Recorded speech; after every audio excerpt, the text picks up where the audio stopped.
नमस्कार दोस्तों। पटना में आज नीतीश कुमार के खिलाफ नारे लगाए गए। पटना यूनिवर्सिटी के कुछ छात्र रोड पर आ गए और वो कोटा में फंसे हुए हजारों छात्रों को वापस बुलाने की मांग कर रहे थे।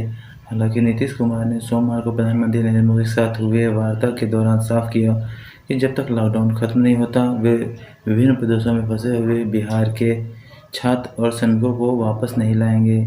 उनको लाने से जिस तरह से महामारी का खतरा है और वो लॉकडाउन का उल्लंघन भी नहीं करेंगे। लॉकडाउन का उल्लंघन करने पर उन छात्रों को पटना पुलिस ने गिरफ्तार कर लिया है। हालांकि कोरोना काल में एक अच्छी खबर भी आई है दोस्तों। हमारे देश के स्वास्थ्य मंत्री डॉक्टर हर्षवर्धन ने बताया है कि देश के 47 जिलों में पिछले 21 दिनों से कोई भी नया कोरोना का केस सामने नहीं आया है। वहीं देश के 39 जिलों में पिछले 21 दिनों से भी कोई नया केस सामने नहीं आया है और जबकि देश के 80 जिलों में पिछले 7 दिनों से कोई नया केस कोरोना का सामने नहीं आया है। और इस तरह से हम कोरोना हरियाणा जिलों में यूपी के रहने वाले श्रमिकों को वापस बुलाने की मांग के बीच यूपी सरकार ने जिस तरह से कोटा से छात्रों को वापस बुलाया गया था उसी तरह से हरियाणा में फंसे हुए श्रमिकों को वापस लाने की व्यवस्था करने के लिए अपने अधिकारियों को कहा। इसके लिए इन अधिकारियों ने करीब 10,000 श्रमिकों को लाने के लिए 400 बसों की व्यवस्था की है। प्रदेश के परिवहन निगम की बसों द्वारा 365 बसों द्वारा श्रमिकों का पहला बेड़ा यूपी में लाया गया। उनकी स्क्रीनिंग की गई और उनके गृह जनपदों में उन श्रमिकों की सूची मैसेज कर दी गई है जिससे वे वहां जाएं तो उनकी स्क्रीनिंग हो सके और उनकी पूरी जांच हो सके। उसके बाद ही उनको घर जाने दिया जाएगा। कल जब 9 बसों का पहला बेड़ा यूपी के गोरखपुर ज़िले में पहुंचा तो उन श्रमिकों के चेहरे पर खुशी देखते बनती थी। उन्होंने योगी सरकार को बहुत बहुत धन्यवाद दिया और उन्होंने बताया कि जिस तरह वो वहाँ फंसे हुए थे उनकी हिम्मत जवाब दे गई थी और वो वापस आना चाहते थे। हालांकि कोई व्यवस्था होते न देख योगी सरकार ने जिस तरह से पहल की है उन्हें वापस लाने की, उससे वे बहुत खुश हुए हैं और हंसते हुए अपने घरों की ओर हो गए हैं। उन्हें हिदायत दी गई है कि कुछ दिनों के लिए वो क्वारंटीन रहेंगे, 14 दिनों के लिए, और समय समय पर अधिकारियों के संपर्क में रहेंगे।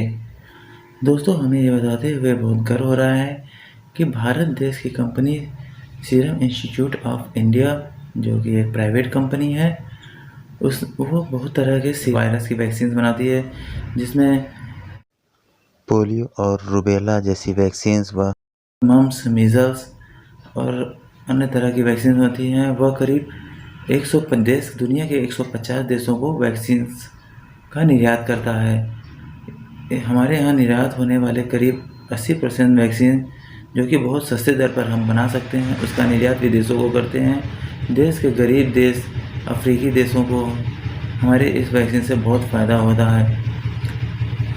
सीरम इंस्टीट्यूट ऑफ इंडिया ने अमेरिका की कोडाजेनिक कंपनी, जो वहाँ की एक बायोटेक फर्म है, उसके साथ मिलकर एक अनुबंध बनाया है और उनके साथ मिलकर काम कर रही है कोरोना वायरस का वैक्सीन बनाने के लिए, और वो काफ़ी सफल भी होते हुए दिखाई दे रहे हैं।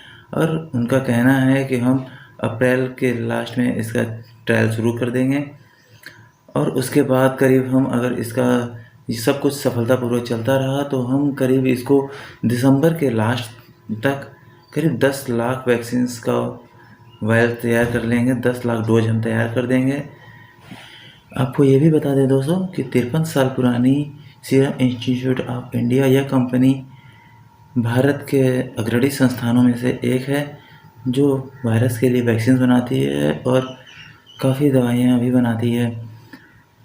इसमें करीब 7,000 कर्मचारी काम करते हैं और इनके पास जो है देश में काफ़ी बड़ी फैक्ट्रियां हैं जो यहाँ पे काफ़ी बड़ी मात्रा में ये दवाइयों का निर्माण कर सकती हैं, वैक्सीन का निर्माण कर सकती हैं। हालांकि इनके पास विदेशों में भी बहुत सारी फैक्ट्रियां हैं जहाँ पे ये वैक्सीन का निर्माण कर सकती हैं। तो इस तरह से अगर ये अपने पूरी क्षमता के साथ काम करती हैं तो ये मानवता के हित में काफ़ी बड़ा कदम होगा। और नीति आयोग पूछा कोरोना वायरस। हाँ दोस्तों, सूत्रों से पता चला है कि नीति आयोग के एक वरिष्ठ अधिकारी में कोरोना वायरस की पुष्टि हुई है। उसके बाद पूरे नीति आयोग के दफ्तर को 2 दिनों के लिए सील कर दिया है। कोरोना वायरस को पॉजिटिव पाने के बाद नीति आयोग के दिल्ली के इस इलाके में हड़कंप मच गया है और आनन-फानन ही उस अधिकारी को क्वारंटाइन करने के बाद इस दफ़्तर को पूरी तरह से सील कर दिया गया है दोस्तों, और पूरी तरह से इसको सैनिटाइज़ करने के बाद ही अब इसे खोला जाएगा। अमेरिकी अंतरिक्ष एजेंसी नासा ने कुछ दिनोर पहले ही खुलासा किया था कि एक क्षुद्रग्रह जो बहुत तेज़ी से पृथ्वी की तरफ बढ़ रही है, जिसका नाम उन्होंने 1998 OR2 रखा था। यह पहली बार 1998 में देखा गया था। तब से अंतरिक्ष वैज्ञानिकों की इस पर नज़र बनी हुई है। अब जब ये 29 अप्रैल को पृथ्वी के काफ़ी नज़दीक से गुजरेगा, उस समय इसकी रफ्तार करीब 32,000 किलोमीटर प्रति घंटे की होगी। यह करीब माउंट एवरेस्ट के बराबर की साइज़ का है और कुछ वैज्ञानिकों का मानना है, हालांकि यह पृथ्वी के काफ़ी दूर से गुजर रहा है। यह पृथ्वी से करीब 60 लाख किलोमीटर की दूरी से गुजरेगा। अंतरिक्ष विज्ञान में हालांकि यह दूरी बहुत ज़्यादा नहीं मानी जाती है। हालांकि यह पृथ्वी की कक्षा से बाहर है और नासा के वैज्ञानिकों ने बताया कि इससे घबराने की कोई ज़रूरत भी नहीं है। लेकिन कुछ वैज्ञानिकों का मानना है, अगर इसकी दिशा में ज़रा सा भी परिवर्तन होता है तो इसकी पृथ्वी से टकराने की आशंका से भी इनकार नहीं किया जा सकता है। हालांकि इसकी अगर ये पृथ्वी से टकराए दोस्तों तो काफ़ी विनाश होगा, काफ़ी बहुत बड़ी सुनामी आ सकती है, जिससे दुनिया के काफ़ी तटीय देश डूब सकते हैं। हालांकि ऐसा होने की संभावना न के बराबर है।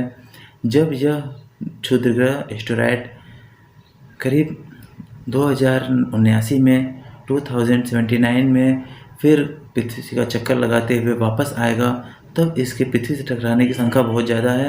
हालांकि तब तक वैज्ञानिक इसके समाधान के लिए भी कोई रास्ता निकाल लेंगे। अभी फ़िलहाल हम यही कामना कर सकते हैं, प्रार्थना कर सकते हैं भगवान से कि यह हमारी तरफ आने के बजाय पृथ्वी के दूर से ही निकल जाए दोस्तों, जिससे हम सब सुरक्षित रह सकें। अगर आपको इस चैनल द्वारा दी गई जानकारी अच्छी लगी तो कृपया इस चैनल को सब्सक्राइब करें और बगल में लाल घंटी को दबा दें।